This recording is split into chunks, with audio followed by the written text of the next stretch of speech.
garuka nawe Yesu aracyagufitiye imbabazi. kurikira ijambo ry'Imana mugezweho na Beura Ministry, mukaritegurirwa na Pastor Peter.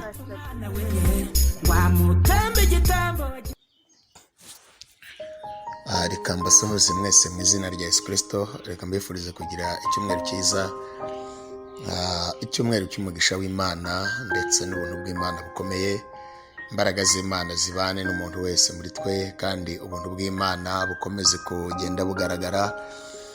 Ishimwe ry'Imana Data wa twese rikubeho kandi nanjye rimbeho. Uyu munsi ntabwo ndi busome Bibiliya, ahubwo turaza kuvuga ku ndirimbo imwe ya 388. Indirimbo turaza kuvugaho, turaza kuba tuvuga ku ijambo rimwe gusa ryitwa gutunganira Imana. Gutunganira Imana ni ryari, ni gihe ki?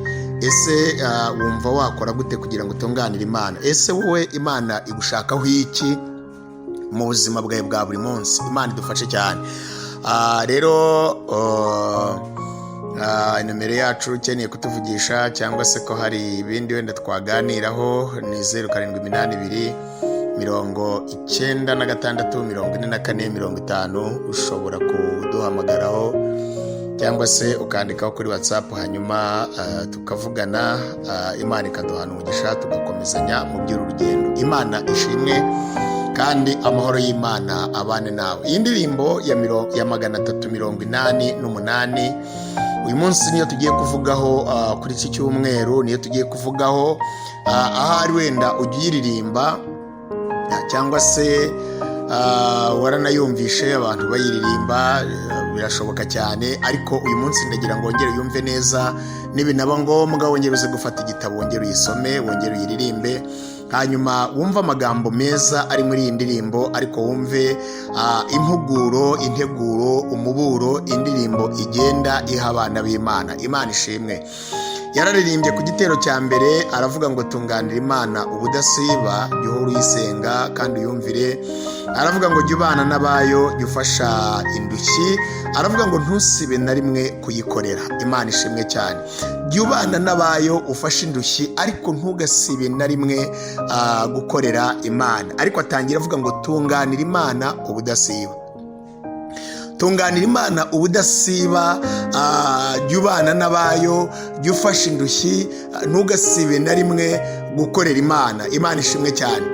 Aba baririmbyi bagiye baririmba izi ndirimbo babaga bari mu bihe byiza byo gusenga, babaga ari abaririmbyi bayobowe n'umwuka wera w'Imana, babaga ari abaririmbyi bari ahantu bafite ibihe bafitanye ubusabane n'Imana. Batandukanye n'ab'iki gihe wumva baririmba ibintu ntumenye icyerekezo cyabyo. Ariko abaririmbyi b'iki gihe babaga basenze bakayoborwa n'umwuka mu ndirimbo bagiye kuririmba. Imana ikababwira igikenewe na message bagomba gutambutsa. Imana idufashe cyane. Yageze ku gitero cya kabiri aravuga ngo tunganira Imana, jya ubana nayo. Imana ishimwe cyane. Tunganira Imana, jya ubana nayo. Nutumbira Yesu uzaba nkawe.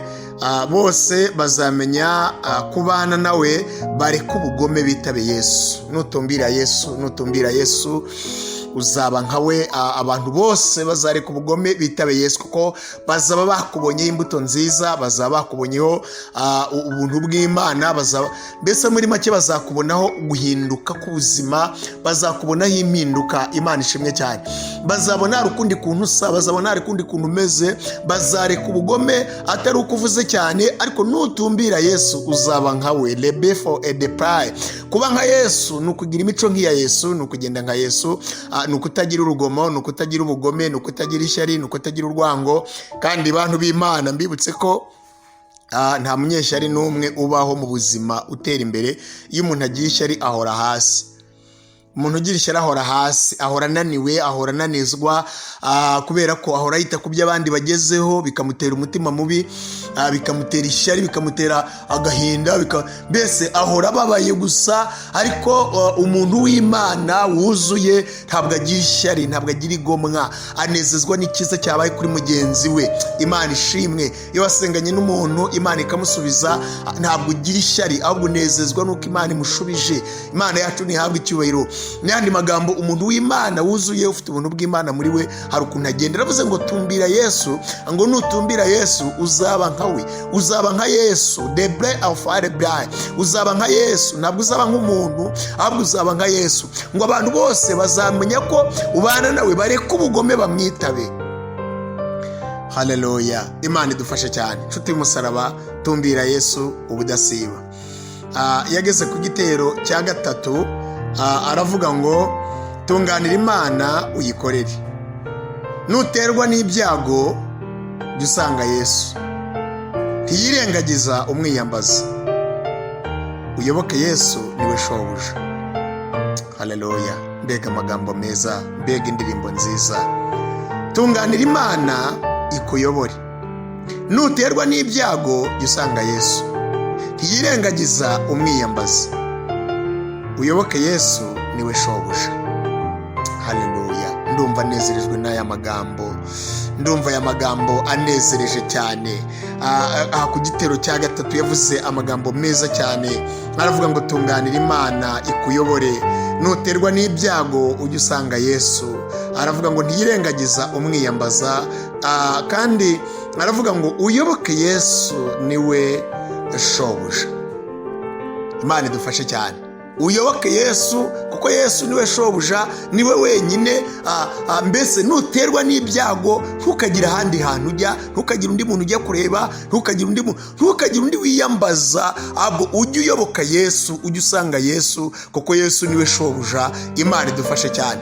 Erega nshuti y'umusaraba, wibuke ko Yesu yakoze ikintu gikomeye cyari cyananiye abandi bantu bose. Ubwo yajyaga ku musaraba akemera gupfa rwa rupfu rubi uzi, agashinyagurirwa, akagirirwa nabi, akababazwa bene kariya kageni, akababazwa Yesu, bakamubabaza, bakamugirira nabi, bakamufata, akabaho nabi muri buriya buzima, agakubitwa, agashinyagurirwa, akambika ubusa, bakamuzamukana, bakamukoreza umusaraba. Nshuti yanjye, ndagira ngo wibuke neza ko nta cyaha Yesu yari yakoze. Yaziraga ibyo nakoze, yaziraga ibyo wakoze, ariko icyamujyanye hariya kwari ukugira ngo abimareho, kwari ukugira ngo aduhe ubuzima buzima, kwari ukugira ngo aduhe ubugingo kandi tubone bwinshi. Icyamuzanye, icyatumye yerekanwa, ni ukugira ngo amareho imirimo yose ya Satani. Imana idufashe cyane. Imirimo ya Satani ku buzima bwawe ni myinshi, imirimo ya Satani ku buzima bwanjye ni myinshi, ariko icyatumye Yesu yerekanwa kwari ukugira ngo amareho iyo mirimo yose ya Satani. Ntabwo rero dukwiriye kubaho dufite ubwoba, dukwiriye kubaho dushize ubwoba, dukwiriye kubaho twuzuye, dukwiriye kubaho dufite amahoro yuzuye muri twe kandi dushize amanga, kuko waducunguye aracyari muzima, ari ku ngoma, ntabwo azadusiga, ntabwo azadutererana, ahubwo azatubera Imana muri byose, azaturengera. Imana idufashe cyane. Aravuga ngo nuterwa n'ibyago jya usanga Yesu, nuterwa n'ibyago usanga Yesu. Umuntu yakwibaza, ahubwo uyu munsi iyo utewe n'ibyago usanga nde? Ninde muntu usanga wagize ibibazo? Ninde muntu usanga ugeze mu gihe kikugoye? Ninde muntu usanga iyo unanijwe? Ninde muntu usanga iyo wumva hari ibintu bitagenda? Ninde muntu ubwira iyo wumva hari ibintu ushaka kugira ngo ukemurirwe? Ubwira nde? Usanga nde? Uyu muririmbyi we aravuga ngo utunganira Imana. Imana ishimwe cyane. Aravuga ngo tunganira Imana. Imana idufashe cyane. Aravuga ngo tunganira Imana ikuyobore. Tunganira Imana, numara kuyitunganira nayo ikuyobore. Nuterwa n'ibyago ujye usanga Yesu, ntiyirengagiza umwiyambaza, uyoboke Yesu niwe shobuja. Ntabwo ajya yirengagiza umuntu umwiyambaza, ntabwo ajya yirengagiza uwamuhamagaye, ntabwo ajya yirengagiza umuntu wamushatseho ubushuti, ntabwo ajya yirengagiza umuntu waje imbere ye. Ntabwo Yesu ajya amwirengagiza. Aravuga ngo uyoboke Yesu niwe shobuja. Tunganira Imana nshuti ikuyobore mu nzira zawe za buri munsi, mu mibereho yawe, mu byo ugerageza gukora, wemerera Imana ikuyobore. Imana ishimwe cyane. Iyo uyoborwa n'Imana ubuzima bwawe bumera neza, kubera ko Imana ntikujyana ahantu habi, ntabwo ikujyana ahantu ikuyobora neza, ikuyobora ahantu heza. Haleluya. Ukuboko kw'Imana iyo kuri ku buzima bwawe, umunezero Imana itanga, uwo munezero ugenda wuzura, ugenda wuzura, ugenda wuzura.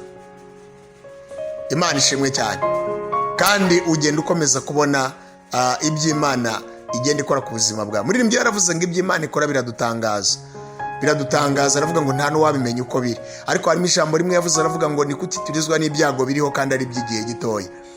Erega ntabwo tuzamara imyaka 200 cyangwa 150. N'ijana kuyimara ni par chance, ntabwo byoroshye. Ariko uzamara yose ukwiye kwimara ugendana n'Imana, wubaha Imana, ukorera Imana. Imana ishimwe. Kandi gukorera Imana ntabwo bigira inkomoko. Oya, ahubwo gukorera Imana ni umutima wemera. Imana ishimwe cyane. Hari abantu bajya bibwira ko abantu bakorera Imana ari abantu babwiriza gusa, ari abantu baririmba, ari abantu oya, nawe mu nshingano zawe Imana yakuremye. Rega nshuti, njya nkunda kubabwira ko waje mu isi hari misiyo ikuzanye. Iyo misiyo ni igomba gukora neza, yazarangira ugataha. Kandi mu nzira hano abantu bajya bikanga impamba bakagira ngo ni ibihembo, bagasinzira ku nzira batarangije urugendo. Nshuti yanjye, ibintu byose Imana iduha hano mu isi ni impamba y'urugendo, ntabwo ari igihembo. Mwibuke ko abahinzi binjijwe mu murima ibyiciro bigeze kuri 4 hagiye guhembwa ku bani mugoroba, kandi bahembwa ibingana. Yaravuze ngo mwese bose mubahe idenariyo imwe, kandi mubihere ku baje ku mugoroba. Abatangiye mu gitondo n'abageze nimugoroba bahembwa idenariyo, kuko nicyo gihembo nyamukuru. Imana ishimwe cyane. Uyu muririmbyi yageze ku gitero cya 4 aricyo cya nyuma, avugaho ijambo rikomeye.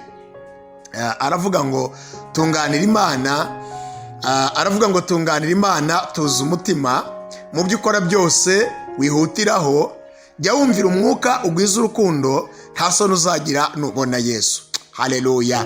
Aravuga ngo tunganira Imana, tuza umutima mu byo ukora byose, wihutiraho, jya wumvira umwuka, ugwiza urukundo, nta soni uzagira nubona Yesu. Imana ishimwe. Jya wumvira umwuka, nurangiza kumvira umwuka unagwiza urukundo. Abantu benshi bavuga ko bafite umwuka wera, bavuga ko buzuye umwuka wera, bavuga ariko urukundo rwarashize, nta rukundo bafite. Ikindi, rimwe na rimwe usanga kumvira umwuka ari biri hasi. Abantu batumvira umwuka akakubwira ngo kora ibi, we ntubikore. Mwuka akakubwira ngo jya aha, ntuhajye. Mwuka akakubwira ngo genza gutya, ntugenze uko. Jya wumvira umwuka, ugwiza urukundo, nta soni uzagira nubona Yesu. Imana ishimwe cyane.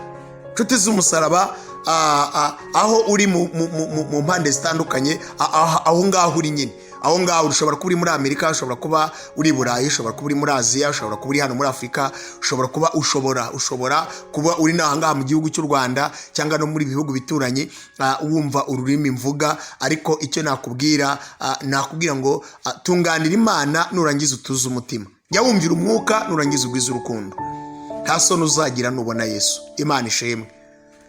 Aya ni amagambo meza cyane ari muri iyi ndirimbo. Uyu muririmbyi wayaririmbye yari ayobowe n'umwuka wera, yari ari ahantu heza, afite connection nziza, yumva afite umuyoboro w'ibyo agiye kubwira abantu b'Imana. Ahari kurira kwararira umuntu nijoro, ariko bwacya mu gitondo impundu zikavuga, niko umwanditsi wa Zaburi yavuze. Ariko ibi bivana nuko wumviye Imana, bivana nuko wumvira umwuka, bivana nuko uyoborwa n'umwuka wera. Mbese muri make, imbaraga z'Imana iyo ziri ku buzima bwawe, ukumvira umwuka, ukagwiza urukundo, ugakorera Imana mu kuri no mu mwuka. Imana ishimwe cyane. Kugwiza urukundo no kumvira umwuka. Nshuti y'umusaraba, erega hari ibintu bimwe ushobora kuzakora, hari ibintu bimwe ushobora kuzabamo, hari ushobora kugenda. Ariko buriya Imana yo ntabwo Imana ntabwo imeze nk'uko abantu bameze. Oya, Imana ni Imana. Ireba ahantu abantu batareba, aho hiherereye hirya y'abantu batareba. Niyo mpamvu hari igihe abantu bibwira ko bakoze ibintu bakabihisha abantu, ariko ibyo bahisha abantu ntabwo babihisha Imana. Nicyo gituma dukwiriye kugira umwete wo kwegera Imana no kwihana no gushakisha ibyo Imana ishaka ku buzima bwacu, tutagize ibindi bintu tuvangavanga nabyo. Rero niyo mpamvu yavuze ngo tunganira Imana, numara gutunganira Imana utuze umutima, numara gutuza umutima wumvira umwuka, numara kumvira umwuka ugwiza urukundo. Aravuga ngo nta soni uzigera ugira umunsi uzabona Yesu. erega Yesu azaza gutwara itorero, azaza guhindura amateka, azaza guca urugomo, kandi azaza guca urugomo rushire. Muririmbyi yaravuze ngo uzaza ryari mucunguzi, ngo wime bwa bwami budashira, ngo ibyaremwe byose byishime, aravuga ngo icyampa ukaza udatinze. Yesu azaza, kandi igihe azazira cyose azaza gucungura itorero, azaza gukuraho izo ngoyi zari zituboshye, azaza guca agasuzuguro n'urugomo, azaza kugirira neza abantu bamwizeye n'abantu bamwubashye. Imana ishimwe. Umubyeyi, umugabo, umusore cyangwa se umukobwa, umuntu wese mu kiciro cye wubashye Imana, Imana izamugirira neza. Ntabwo Imana izamureka, ntabwo Imana izamusiga gutyo, nta nubwo Imana izamutererana. Ahubwo yavuze ngo jya utunganira Imana, nurangiza utuze umutima, jya wumvira umwuka, ugwize urukundo, ngo nta soni uzagira nubona Yesu. Imana iguha umugisha, kandi ubuntu bw'Imana bukomeye bubane nawe. Inshuti yanjye, ahari waza gufata igitabo nawe iyi ndirimbo ukayiririmba. Numvaga ariko umwuka nyoboye ngo tuganire kuri iyi ndirimbo ya 388 mu ndirimbo zo gushimisha Imana. Imana ishimwe cyane. Ngaho rero gira icyumweru cyiza, kandi Yesu aragukunda. Imbaraga z'Imana zibane nawe. Intambara urwana, izigaragara n'izitagaragara, Uwiteka zikurwanirira. Akuramburira ukuboko, akubere maso, mu izina rya Yesu. Amen, amen, amen.